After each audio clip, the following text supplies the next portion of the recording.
Lloyd est un jeune garçon dont tout le village a été détruit en tant que dommage collatéral lors du combat contre le roi démon. On peut voir dans ses yeux qu'il a clairement été témoin de choses terriblement traumatisantes, et lorsque Merlin le trouve debout là, elle se sent coupable, car c'est son imprudence qui a mené à cette destruction. Pour expier sa faute, elle décide de recueillir Lloyd et de lui offrir un nouveau foyer chez elle. Et pendant qu'il vit avec elle, elle décide également de lui enseigner la magie. Le premier sort qu'elle essaie d'apprendre à Lloyd est le sort de flamme, et sa méthode d'enseignement consiste essentiellement à lui montrer le sort pendant environ 3 secondes, puis à lui dire qu'il ne dînera pas ce soir s'il n'est pas capable de le reproduire tout seul. Contre toute attente, le soir venu, Lloyd parvient finalement à créer une petite flamme dans sa main, mais lorsqu'il la montre à Merlin, au lieu de l'encourager, elle traite son feu de pumi et lui brûle les sourcils avec un mur de flammes pour ne pas l'avoir bien exécuté. Mais elle le laisse tout de même dîner puisqu'il a appris le sort. Le lendemain, Merlin change de sujet d'entraînement et annonce à Lloyd qu'il va apprendre la magie de l'eau aujourd'hui. Elle lui fait une petite démonstration en balayant le sol du pied, créant un petit jet d'eau. Elle demande ensuite à Lloyd de faire la même chose, mais après avoir essayé, tout ce qu'il parvient à faire est de rendre le sol légèrement humide. Il semble plutôt fier de lui, mais Merlin n'est pas impressionné. Alors elle lui verse une tonne d'eau dessus pour lui montrer à quoi ressemble la vraie magie de l'eau. Avec le temps, l'entraînement de Lloyd continue, lui faisant de son mieux pour apprendre les sorts et Merlin le punissant à chaque fois qu'il ne les exécute pas correctement. Mais il s'avère que ces méthodes d'apprentissage sont en réalité très efficaces, car arrivé l'hiver, les compétences magiques de Lloyd se sont tellement améliorées qu'il est désormais capable de créer une sculpture de neige représentant Merlin d'un simple mouvement de doigt. C'était un geste attentionné, et Merlin l'apprécie, mais elle ne veut pas casser son personnage. Alors elle prend le contrôle de la sculpture de neige et attrape Lloyd avec, tout en la faisant atteindre une hauteur de 30 pieds pour lui montrer à quoi ressemble une vraie manipulation de la neige. La sculpture s'effondre ensuite, et Lloyd tombe au sol. Mais à ce stade, ils se comprennent très bien tous les deux. Donc, dès qu'il se sort de la neige, il dit à Merlin qu'il va travailler plus dur sa magie, et elle lui sourit en guise d'approbation. Le temps passe encore, et un matin, Merlin est allongé sur son canapé avec une énorme gueule de bois, car elle a trop bu la veille. Lloyd vient la voir et lui demande si elle va bien, mais Merlin lui dit qu'elle se sent absolument horrible. Lloyd veut aider. Alors il pose sa main sur le front de Merlin et active sa magie blanche pour l'aider à se remettre de sa gueule de bois. Et après quelques secondes, Merlin se sent soudainement beaucoup mieux. Elle se redresse d'un coup et serre Lloyd dans ses bras en le remerciant de l'avoir soigné. Mais maintenant qu'elle est de nouveau sur pied, elle déclare qu'il est temps de reprendre l'entraînement magique, alors elle entraîne Lloyd dehors une fois de plus. Les choses continuent ainsi pendant des années, mais un jour, Merlin reçoit un livre par la poste qui la rend très inquiète. À ce moment-là, Lloyd frappe à sa porte pour lui dire que le dîner est prêt. Alors elle lui répond qu'elle arrive et commence à ranger le livre. Cependant, en le faisant, elle laisse accidentellement tomber le livre devant Lloyd. Alors il se penche pour le ramasser et dès que ses mains touchent l'ouvrage, toutes sortes d'informations envahissent son esprit en un instant. Lloyd s'évanouit à cause de ce déferlement soudain de données et lorsque Merlin comprend ce qui s'est passé, elle est stupéfaite, car Lloyd possède les qualités de l'élu. Elle l'emmène dans son lit pour l'instant, mais s'il est vraiment l'élu, alors elle ne peut pas le laisser commettre les mêmes erreurs qu'elle. Elle embrasse son front et une faible lueur reste derrière elle lorsqu'elle place un sort sur lui, car elle ne peut pas laisser Lloyd devenir trop sûr de lui comme elle l'a été. Le lendemain, l'entraînement de Lloyd se poursuit. Et cette fois, Merlin l'emmène dans la forêt pour qu'il puisse s'exercer à la magie blanche. Lloyd l'utilise sur un seul fruit pour le faire mûrir et le rendre juteux, et Merlin le félicite pour son bon travail, mais elle veut aussi lui montrer qu'il lui reste encore beaucoup de chemin à parcourir. Alors elle pose sa main sur l'arbre et utilise la magie blanche pour le rendre entièrement luxuriant et verdoyant. Plus tard dans la nuit, Merlin aide Lloyd à étudier et lui explique qu'il existe certains orques capables d'utiliser une magie rare pour contrôler des monstres. En lisant, Lloyd remarque quelque chose appelé la magie ancienne. Mais dès qu'il en parle, l'humeur de Merlin change et elle lui dit qu'il n'a pas besoin d'apprendre la magie ancienne. Parmi les autres leçons de Merlin, on trouve l'apprentissage de l'invocation de son bâton magique le plus rapidement possible. Mais comme Lloyd ne l'a pas fait assez vite, elle le renverse avec son propre bâton. Elle dit ensuite à Lloyd qu'il ne doit jamais négliger son entraînement, peu importe la puissance qu'il atteint, et Lloyd promet de toujours rester assidu. La leçon suivante concerne les pierres magiques. Alors Merlin explique qu'il s'agit d'une forme cristallisée de magie et que son pouvoir peut transformer les objets environnants en pierres magiques également. Quelques années passent et, un jour, pendant l'une des leçons de Merlin, elle emmène Lloyd au beau milieu de nulle part, lui donne un couteau et lui dit qu'il doit survivre dans cette forêt et rentrer chez lui tout seul. Elle disparaît ensuite en vitesse avant que Lloyd ne puisse faire la moindre objection. Donc, il est vraiment coincé ici maintenant.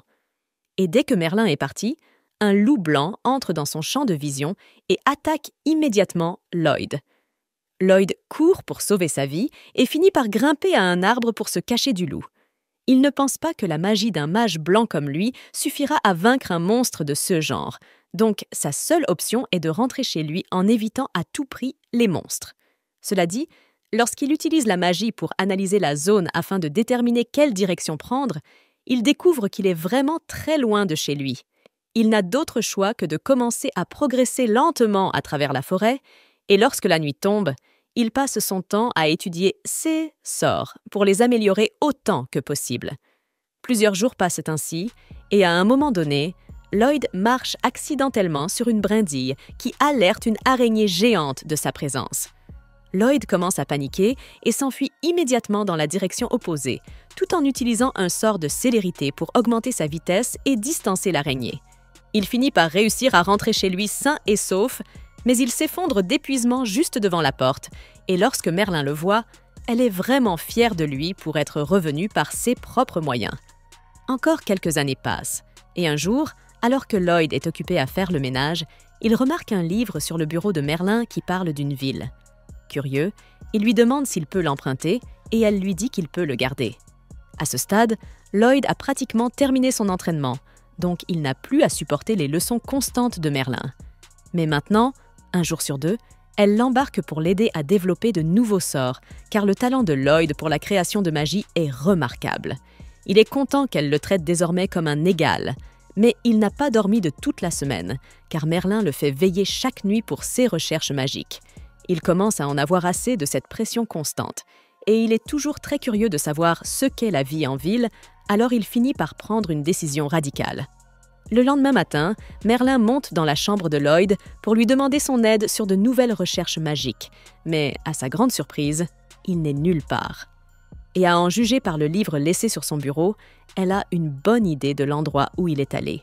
Pendant ce temps, Lloyd vient tout juste d'arriver en ville, et alors qu'il marche dans les rues, il est stupéfait de voir à quel point tout le monde est occupé.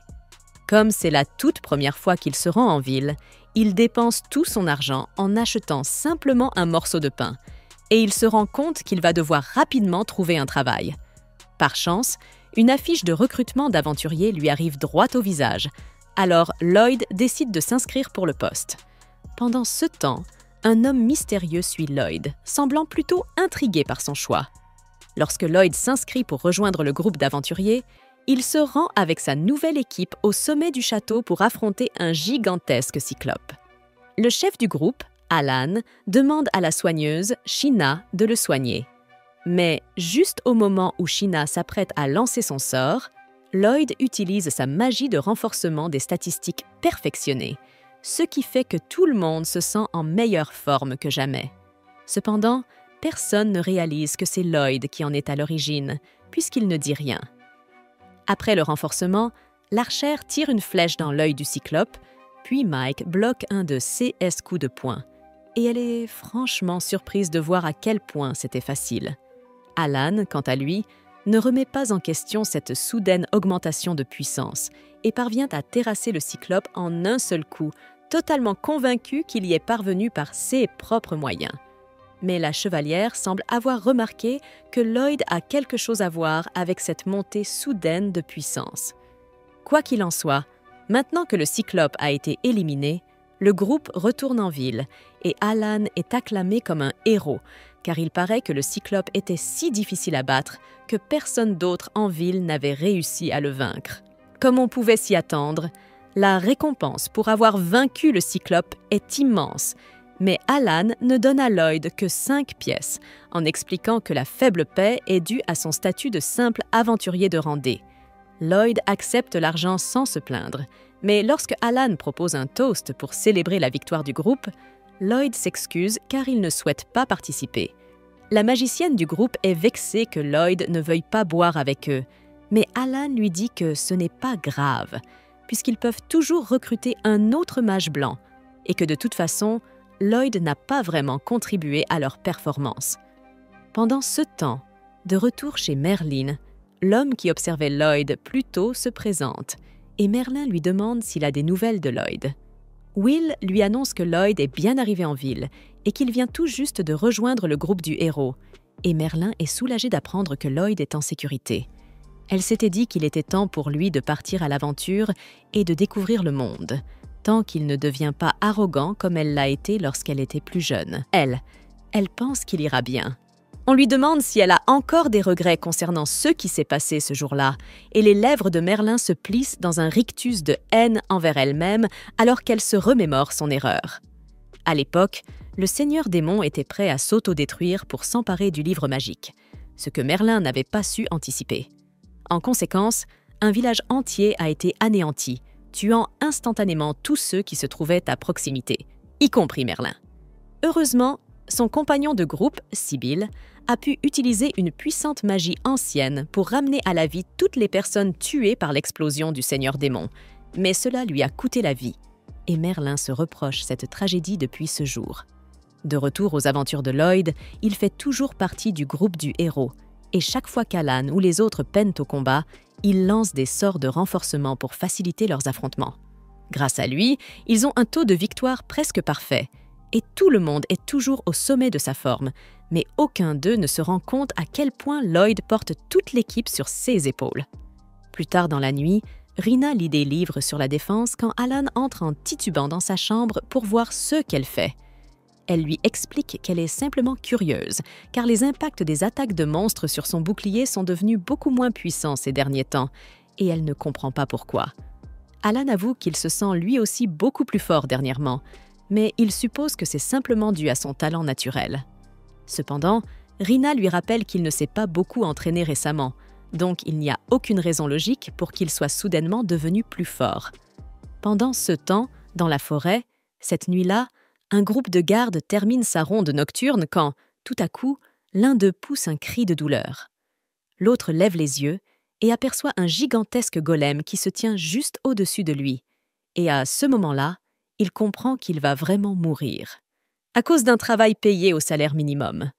Le lendemain matin, le capitaine des gardes rencontre Alan pour lui demander de l'aide. Il lui explique que les gardes qui étaient de patrouille cette nuit-là ont été tués de manière brutale. Alan accepte immédiatement la demande, pensant qu'il sera facile de vaincre un golem. Plus tard dans la journée, ils se rendent sur le site de l'attaque et, grâce à la magie de pistage de Lloyd, ils parviennent à localiser le golem dans une grotte derrière la cascade. Comme Lloyd continue de soutenir tout le monde, ils réussissent facilement à vaincre le golem, mais un démon se trouve à proximité et en crée un nouveau à partir des rochers du plafond. Lloyd observe de plus près le démon et réalise qu'il utilise son bâton et une pierre magique pour contrôler le golem, et les pierres magiques sont extrêmement dangereuses. Il doit donc agir rapidement avant que les choses ne dégénèrent. Il lance un sort d'amélioration de la précision et ordonne à Lulu de tirer une flèche sur le démon. Lulu est un peu surprise par cet ordre soudain, surtout que le démon est caché derrière un mur, mais elle obéit quand même, et sa flèche atteint miraculeusement sa cible. Lloyd ordonne alors à Mia de téléporter le bâton jusqu'à lui, et dès qu'elle le fait, Lloyd lance un sort pour en sceller le pouvoir. Alan commence à s'énerver en voyant que Lloyd donne des ordres aux autres alors qu'il est censé être le chef. Il essaie donc d'affirmer son autorité en fonçant pour porter le coup final au golem. Lloyd ne veut pas le laisser mourir, alors il lance un sort d'accélération sur lui-même et court en avant pour pousser Alan hors de danger, juste avant que le golem ne lui écrase la tête. Mais Alan ne reconnaît même pas le fait que Lloyd vient de lui sauver la vie. Au lieu de ça, il lui crie dessus pour s'être mis en travers de son chemin. Alan achève ensuite le golem, et lorsqu'ils retournent en ville, il renvoie Lloyd du groupe sous prétexte qu'il l'agace. Il l'accuse également de ne jamais rien faire pour aider l'équipe. Et à cause de toutes les années où Merlin lui a répété que ses compétences n'étaient pas suffisantes, Lloyd est naturellement convaincu que le problème vient de lui. Il accepte donc de quitter le groupe sans faire d'histoire et, au cours des jours suivants, il tente de trouver une nouvelle équipe à rejoindre. Mais c'est très difficile, car la plupart des groupes sont déjà complets et les mages blancs ne sont pas très recherchés. Cependant, par chance, une fille nommée Yui a justement désespérément besoin d'un mage blanc, et dès qu'elle trouve Lloyd, elle lui saisit la main et le supplie de rejoindre